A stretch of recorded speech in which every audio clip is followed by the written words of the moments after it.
question?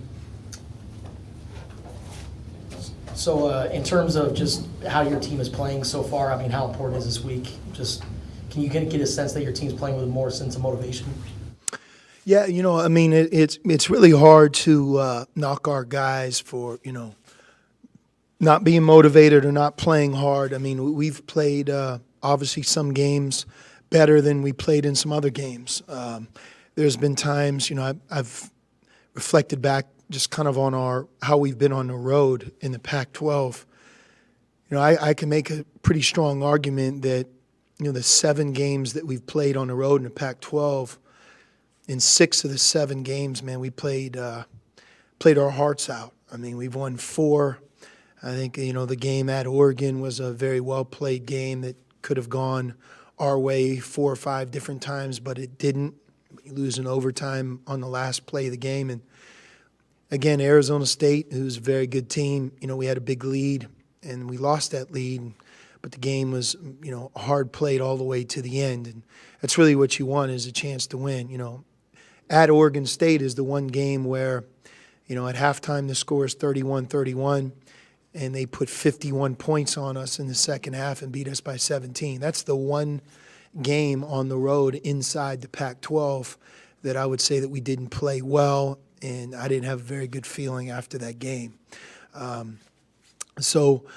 For us, one of the things that I think we've done well is, we've put a tough loss or bad performance behind us. We've responded, we've rebounded back from it, and we've gotten on the winning side of things. Maybe what we haven't done as well is when we've started to play well, and you start to sense, okay, here we go, Arizona could take off. That maybe that we haven't been as hungry for whatever reason, haven't been as consistent. I've had that moment where all of a sudden, we go the wrong direction. So, right now there's 6 games left. 4 of them are at home, 2 of them are on the road. I don't think these 2 games are any bit as important as the ones we've already played, or, for example, the ones that will take place next week or the week after. Conference games are precious. We all know what a homestand means. The last time we were here, we weren't able to get a home sweep. And this week we play 2 teams that have beaten us already. So I know that we have everybody's attention, our fans, our team, and the game on Thursday is a big one for us. It's a team that really, really outplayed us, especially in the second half at Corvallis. Do you think maybe losing to Oregon State was almost like a blessing in disguise? That way your team's not overlooking them for Saturday's game?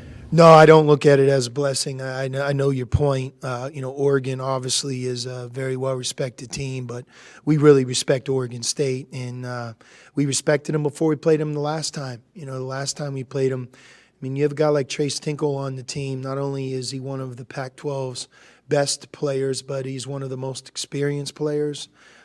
Ethan Thompson has done nothing but get better, and I think that he's come a long way as a point guard. He takes good care of the ball and uses his size to his advantage and scores at that position.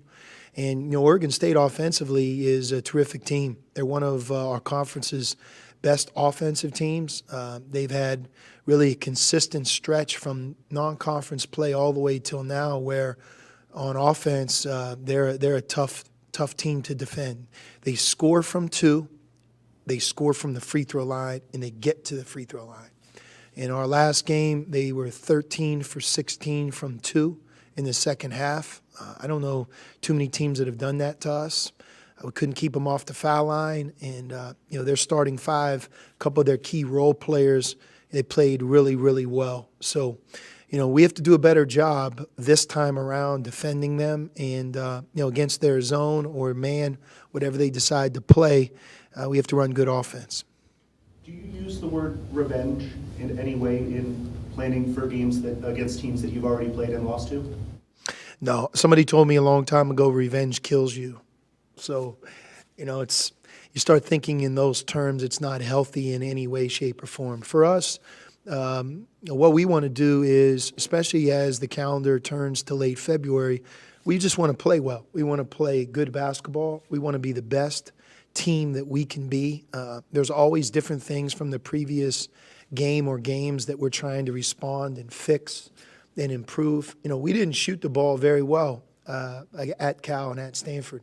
And as you guys know, we've had these halves in a game, not the entire game, but a half where it's just a head scratcher. We go cold. And, so confidence, taking good shots, executing, being a more consistent shooting team.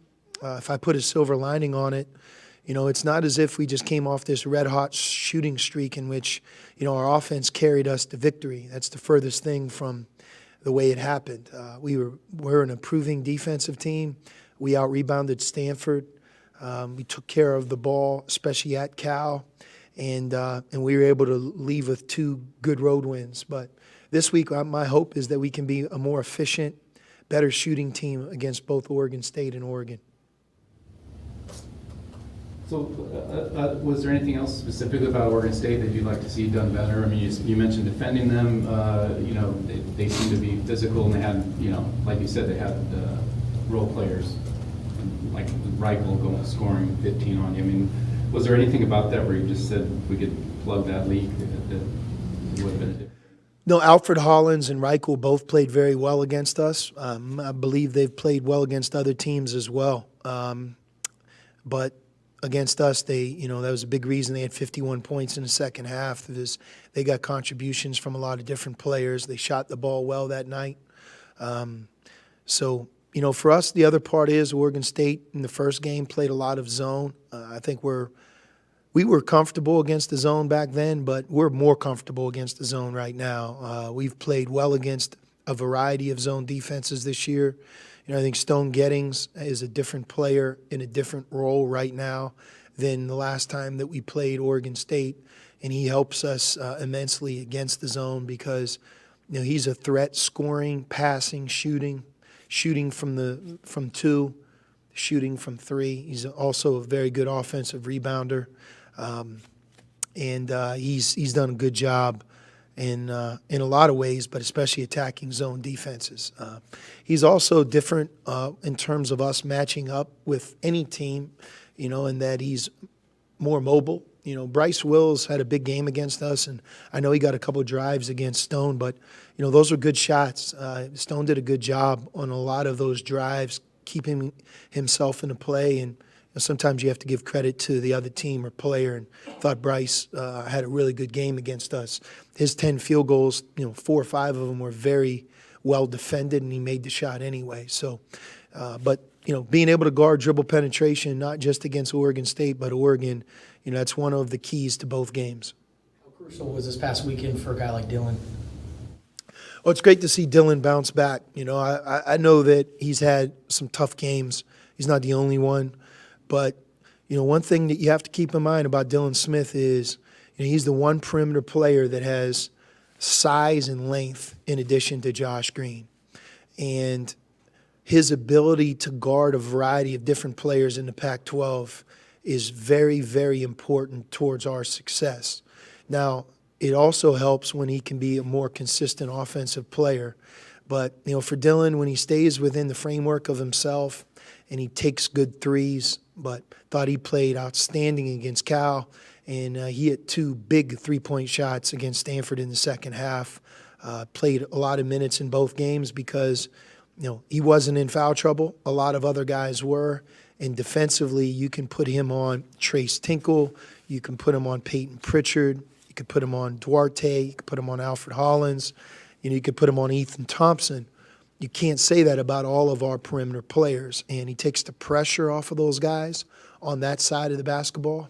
And Dylan is experienced. He's been through a lot of situations. But he clearly had a confidence problem as we went through the LA schools at home. Certainly that he didn't play well as our team didn't and a lot of other guys didn't. But, I think what you expect is for someone like himself to be able to put that behind him. And you know what? What we need from him is more of the same. We need him to play well. I go back to the Colorado and Utah games at home. That was one of our best homestands of the year, and he played very well in both of those games. When he plays well, he doesn't have to play great, but when he's solid and he could play his minutes and do his job well, I believe that our team is much, much better.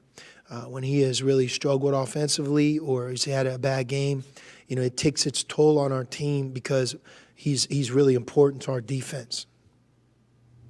Dylan had a little bit of uptick. You still got what Nico and Josh kind of, at least in conference play, struggling from three. Has that become an issue at all? I mean, those guys obviously help you in a lot of other ways too. But yeah, obviously Nico, he's different than Josh, and they have a different style. But it's just a matter of time before Nico breaks through. Similar to Dylan, he can't let what has happened or the last game or the last shot affect the shot he's taking or the next game or the next week. And when you're a young player, in particular Nico, there's so much pressure on him to perform. But to your point, he does a lot of other very, very important things for our team. And one of the aspects of his game that I'm really the most pleased with, and I think it bodes well to his future and ours, is he's a continuing, improving defensive player. He defends his man better.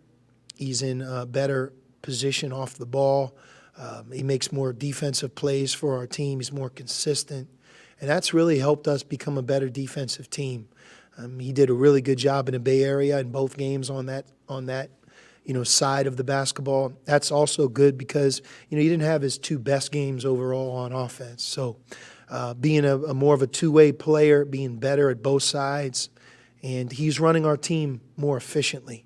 One of the reasons that Zeke had a great weekend last week is our guards in particular did a good job of getting him the ball in scoring position, and Nico was at the tail end of that a lot of different times. So with Nico, it's taking good shots, it's watching the ball go in, and I have no doubt, it wouldn't surprise me at all if this week isn't a big week for him. Josh, I mean, as good as he is in the open court, I mean, our team's playing him even more for the drive now, knowing maybe he's got a weakness shooting, and could that maybe help him get some better looks? Or have you noticed that? Yeah, and Josh took some really good shots at Stanford and Cal, and he takes good shots, no problem. I mean, we want him to shoot it. He's a good shooter. He may be a little bit more streaky, but as evidenced by a number of different games this year, you give him a couple open looks, and he can knock them down. But we challenged Josh before this last trip to get back on the defensive rebounding side. In the non-conference play, is one of our best defensive rebounders, and he slipped in Pac-12 play. But in both games, Stanford and Cal, he had a lot of defensive rebounds. And man, our team is so much better defensively in rebounding. And one of Josh's gifts is the open court, and when he gets a defensive rebound, he pushes the ball. And a lot of good things happen when he has the ball in his hands in the open court. So he put himself in that position more often on the last trip by rebounding better. And, again, it was great to see him respond. Again, no different than Zeke, Christian, and Nico. These guys are young, and they learn, and they can continue to grow and get better with each experience. For example, playing on the road against his own defense, Oregon State's zone, a month and a half ago, whenever that was, he's much more prepared. He's much more at ease and comfortable offensively against that type of defense now than he would have been then, just because of his experience. And, those guys, thing that I love about all of them, the younger players, is they all have really good attitudes. They're coachable. They want to learn. They don't have all the answers. Sometimes, showing them the mistakes they made from the previous game, it's an eye-opener. That's maybe the best way they can learn. But most of the time, they work hard to repair it and become better. Josh was saying he felt like he can help in other ways. I mean, he's saying all the right things. It seems like he has a good attitude. I didn't know if you're seeing that translate on the court. He does, and hey, look, all these guys want to make shots and score. Everybody on our team does. That's basketball, and it can really open up. Ditto for Nico and Josh. What I said about Dylan, are we a better team, especially offensively, when Josh and Nico are playing well? Of course, and we want to help them play well. I was asked to ask you about Stone, what your thoughts are on Stone's academics, particularly, I guess maybe before and since he's been here, what he's been able to accomplish off the court. Well, he's a brilliant student. I mean, he's world class. Obviously he's a Cornell graduate. He has not gotten a B here. I don't think I think I'm allowed to share that, all A's. That's a good story. And he's going to finish his graduate program and no doubt go on to do a lot of different things in life. But I really believe Stone has a future beyond Arizona playing this game too. He's really a unique player in that, when you look at him and you stereotype him as, a Cornell graduate, Ivy League student, growing up in Malibu, you say, man, he's really a smart kid, great kid, skilled basketball player, but how tough is he? And, he's one of our toughest guys. It's one of the things that I admire the most about him, that, he works incredibly hard at the game, practices, other than when he received a concussion. He's not missed a single day. When he worked his way through the facial fracture and the concussion, we really missed him. You got to remember, I don't think he played a game in December, did he? So he missed an entire month, and we had some big games of our non-conference in that month, and playing without him. If you look at his role now, we could have certainly used him, but just watching how he handled that, his leadership, he's got a lot of gas left in the tank. Sometimes you see guys near the end of the year start to look at practice differently, and you start to see their body wearing down. Stone, benched, I think, 185, almost 20 times. He won the mile, 6'8", 230 pounds. He won the mile. Loves the game, but he's tough. He rebounds the ball, and he defends. He cares, and he's been just a great asset to this year's team. I mean, he's helped us win. And you know what? We have a lot of games left, so I don't want to talk in those terms, but, he's an essential part of what we do for sure. He said, I think he's got it pretty wired, right? Because he was here last year. I mean, as far as almost getting his MBA or whatever, Yeah. this spring or this summer probably. Yeah. Justin Coleman finished.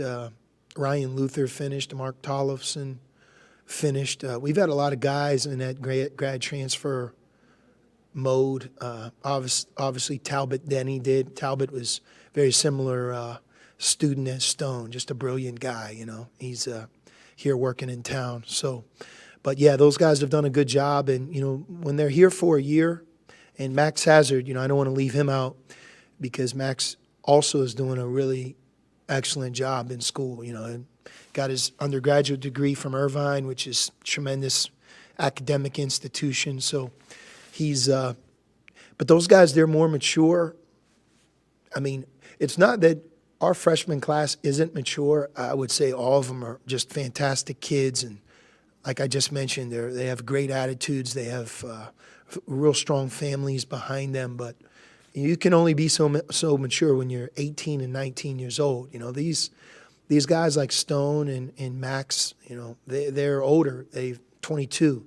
They've been through 4 years. They've been out of high school for many years, and they just have a different mindset, and they can really add some valuable experience to our team and program. What are your thoughts on Aaron Gordon, the dunk contest? I don't know if you had a chance to see that. I just saw clips on YouTube. My son showed me. But Aaron, he's amazing. How talented he is. I didn't realize he has more perfect scores in an NBA dunk contest than any other player in history. It's amazing he hasn't won one of those two, but Aaron's doing just fine. I've been watching him jump. I feel like he's been gone from our program for so long. You forget how young he is. He's 25 years old. He's got a lot of games left. So it's fun watching him grow as a player. I wish he would be in the West. It's just sometimes when those guys are in the East, for as long as he's been in Orlando, you become disconnected with the time change, et cetera, following him. And we only get a chance to see him a handful of times here in the West. So maybe one day he'll be out here. What do you make of the Pac-12 now with 4 teams at the top, with you guys 3 with 4 losses? The LA teams are right there behind you a game, and this seems to be a big weekend with Oregon coming behind you and ASU too. And do you think you'll see some separation, or what do you think of the way it is right now? Yeah, this week will separate a lot of teams because we play each other. But we we've talked about it from our non-conference season. When you have a conference that's strong, that you have a middle that's really strong, top, and then you have the bottom. That there's always somebody that finishes near the bottom. But when you look at the non-conference seasons of our bottom teams and some of the games and moments they've had, we have a great conference, and I think that's very, very obvious. We have a lot of teams playing for postseason, and should be a really competitive next 3 weeks. But for us, it's about us playing well, controlling what we can control. We have 2 games this week, and really all that matters for us is how we do in these 2 games, how we prepare, and how ready we're going to be. And the conference standings will take care of themselves. I will point out that I think Remy Martin, what he's done at Arizona State is remarkable. He's a heck of a player. I mean, he has willed his way to so many big wins, and he does it on defense and on offense. And, we might have a different perspective because, we play alongside of our travel partners, so we tend to watch their games. But he's just a monster. He's a heck of a player. And not only do I think he's one of the best players in the Pac-12, but I think he's one of the best guards in college basketball for what he does for his team, game in, game out. And but he's just had a great season. Are you a believer then maybe in the old theory that maybe having ASU be that good maybe helps you if Oregon goes in there and Remy and Remy are a buzzsaw and they're a little worn out? Does that help? I mean, you could look at that 8 different ways. Back to my point, the teams that we've had that have won the conference or have had a great Pac-12 season. It's because we've kept the focus on what we can control. And as you know, there's tough moments in the conference season. There's tough losses and there's big wins. And it's just so much about handling it. Our team this year has done better preparing when we've come off of tough losses than when we've had good moments. And this is a big challenge because we're coming off of a road sweep, and we have obviously a homestand which features 2 teams that beat us. So it's a great challenge for us to prepare and have a chance to beat Oregon State on Thursday. And that's our focus. All right. Thanks, Coach. Thanks.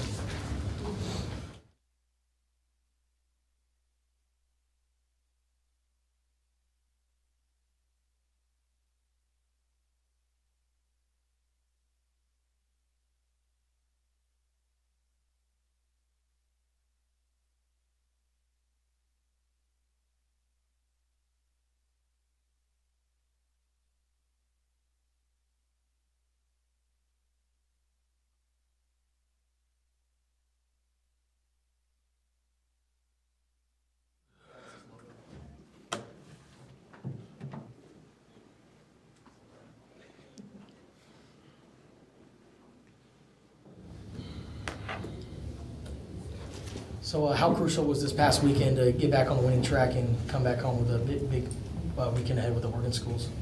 It was a big weekend for us. I know like 4 or 5 teams are really close in terms of the standings. So, kind of like Coach was saying, this upcoming week is going to be pretty telling and going to separate some teams from others. So getting 2 wins, especially on the road, getting another road sweep was big time for us. When you're at this point in the season, do you find yourself watching other games in the Not as much as maybe you think. We're pretty focused on ourselves and, just focus on what we can do. Obviously, we'll watch, other teams as we get ready to play for them, but for the most part, we're just, focused on us. Coach said he doesn't want to look at this as a revenge week. What's the mood inside the locker room right now? I mean, we got 2 schools coming in here, that beat us. Oregon State, beat us pretty good, and, we lost a hard-fought game at Oregon, so we're excited, to get back and hopefully get 2 wins and, just take care of home. And we got a chance to win the championship, so that's really just our focus. Kind of reflecting on those 2 losses, how has this team matured since those games? I think we're completely different. We're better on defense, and I think our offense is better. I mean, obviously we got a lot of new guys, but as the season goes on, we become, that much more of a team, and we figure each other out and where guys like the ball and how we work well together. So I think we're much better now than we were, whenever those games were. So I'm excited for the opportunity. Was there anything about Oregon State specifically, when you look back on that game kind of got away from you guys in the second half, that you feel like you could have done a lot better? I mean, they did a pretty good job of, changing up defenses. And obviously Trace Tinkle and Thompson, their role players played really well also at home. So, we got to do what we do. We got to take care of home, be ready for them changing defenses and just be prepared, on all cylinders because, in the record, they may be, towards the bottom of the standings, but they got us once, and they're a pretty good team, so we got to be ready. Just looking back at the last month, I know it's kind of been up and down for you. Mm-hmm. And just reflect on what it's been like to kind of go through the highs of hitting, the threes against Yeah. Utah, and now where kind of time is fluctuating. I mean, that's basketball, man. That's a part of a season, and it is a season for a reason. I'm in my 5th year, so I've had experiences like this before. It's really just a matter of, staying persistent, staying consistent, staying in the gym, and be ready, stay ready, because, my time's going to come. Is it harder to get in a rhythm shooting-wise when you're coming off the bench, maybe not knowing the exact time you're going to come in? It's a different challenge, but, shooters shoot, and you got to play the game, so I just got to be ready whenever my time is called. I've become so much better of a defensive player, so much better, playing our type of defense, so much more that I do than just shooting the ball, but I know when I'm shooting it well, we're at our best. Maybe it's overstated sometimes about the shooting against the zone. Do you find in your game it matters when you're facing the zone or not? I mean, just personally anyway. If Oregon State throws zone, will that be an advantage for you, or does it make a difference? I mean, I think when you play against the zone, obviously there's more three-point opportunities, I would say. Just up and down the court, you kind of know where you might be able to get shots. So I wouldn't go that far, but I'm definitely going to be ready. I definitely know shots are going to present themselves, and I'm going to be ready to knock them down. What's your take on just you guys in conference play? You and Stone been shooting well from three for the most part, but younger guys struggling a little bit, Josh, Nico, et cetera. I mean, do you see that, anything there that maybe they're pressing too hard or confidence down or just too many minutes, anything that, or do you fear it's just a matter of time? I think it's just a matter of time, man. I do. I think it's basketball. It's the first time, going around in college. And, it's a long season. Sometimes you're going to shoot it well, sometimes you're not. They're in the gym, we practice hard, so I like their chances of getting back rolling, here pretty soon. Anything else for Max? All right, thanks. Appreciate it.